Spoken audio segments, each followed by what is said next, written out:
டெல்லியில் உணவகத்தில் தீ விபத்து ஏற்பட்டிருக்கிறது. தீ பற்றியதால் அதில் சிக்கிய மக்கள் உயிர் பிழைக்க துடித்துக் கொண்டிருக்கிறார்கள். காட்சிகளை பார்க்கிறோம். கூடுதல் விவரங்களை வழங்க செய்தியாளர் கணபதி இணைந்திருக்கிறார்.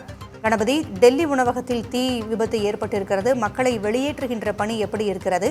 தீயணைப்பு துறையினர் அதிவேகமாக வந்துவிட்டார்களா? என்ன நடந்தது? இன்று மதியம் 2 மணிக்கு பிறகு மேற்கு டெல்லியில் உள்ள ஜங்கல் ஜம்பூரி என்கிற உணவகத்திலே தீ விபத்து ஏற்பட்டுள்ளது. உடனடியாக தீயணைப்பு படையினர் 10 தீயணைப்பு வாகனங்களை அங்கே அனுப்பி தீயை அணைக்கும் முயற்சியிலே ஈடுபட்டார்கள்.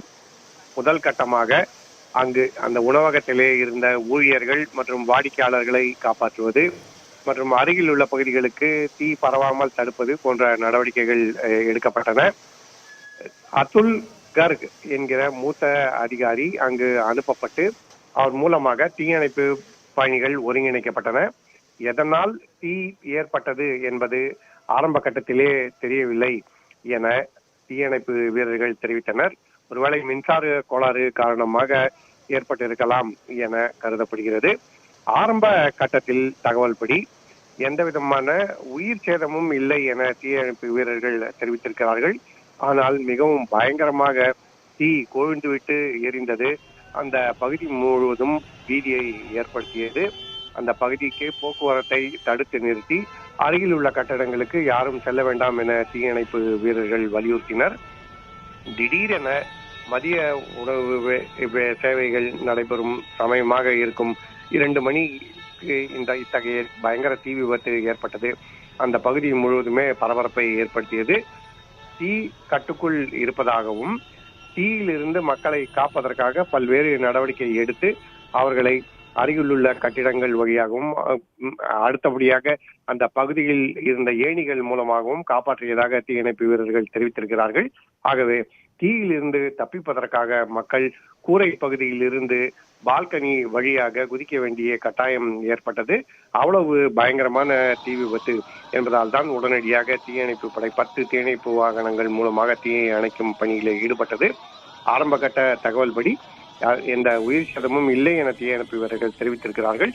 இருந்த போதிலும் வேறு யாரேனும் இந்த கட்டிடத்தில் சிக்கியிருக்கிறார்களா என்பது குறித்து தொடர்ச்சியாக அவர்கள் தேடுதல் நடத்தி வருகிறார்கள். ஆரம்பகட்ட தகவல்கள் உயிர் சேதம் இல்லை என்று சொல்வது சற்று ஆறுதல் தரக்கூடிய விஷயமாக இருக்கிறது. சுமார் எத்தனை பேர் இந்த விபத்தில் சிக்கியிருந்தார்கள்? தற்பொழுது எத்தனை பேர் மீட்கப்பட்டிருக்கிறார்கள்? ஏதேனும் தகவல் இருக்கிறதா கணபதி? அந்த கட்டிடத்திலே அந்த சமயத்தில் அந்த உணவகம் மற்றும் அதன் அருகில் உள்ள பிற அலுவலகங்கள் மற்றும் கடைகள் ஆகியவற்றிலே 25 பேருக்கு மேல் இருந்ததாக தீயணைப்பு வீரர்கள் கருதுகிறார்கள். அதிலே பலரும் தீ எரிந்த பகுதியில் இருந்து பக்கத்தில் உள்ள கட்டிடத்துக்கு சென்று அங்கிருந்து கீழே குதித்து தப்புவதற்கு முயற்சி செய்தார்கள்.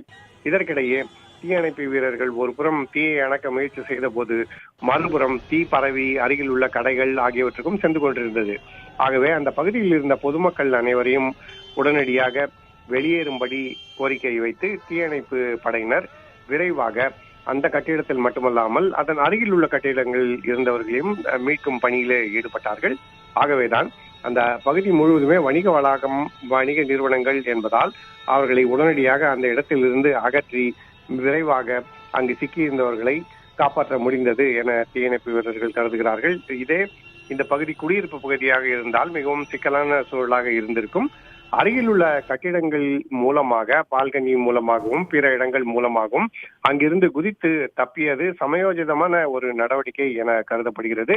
ஆகவேதான் மக்கள் அப்படி செய்து தீ இல்லாத அருகில் உள்ள கட்டிடத்தில் குதித்து அங்கிருந்து வெளியேறியதால் பெருமளவு சேதம் தவிர்க்கப்பட்டுள்ளது. பூங்குழலி, நன்றி கணபதி. கூடுதல் தகவல்களுக்கு மீண்டும் தொடர்பு கொள்கிறோம்.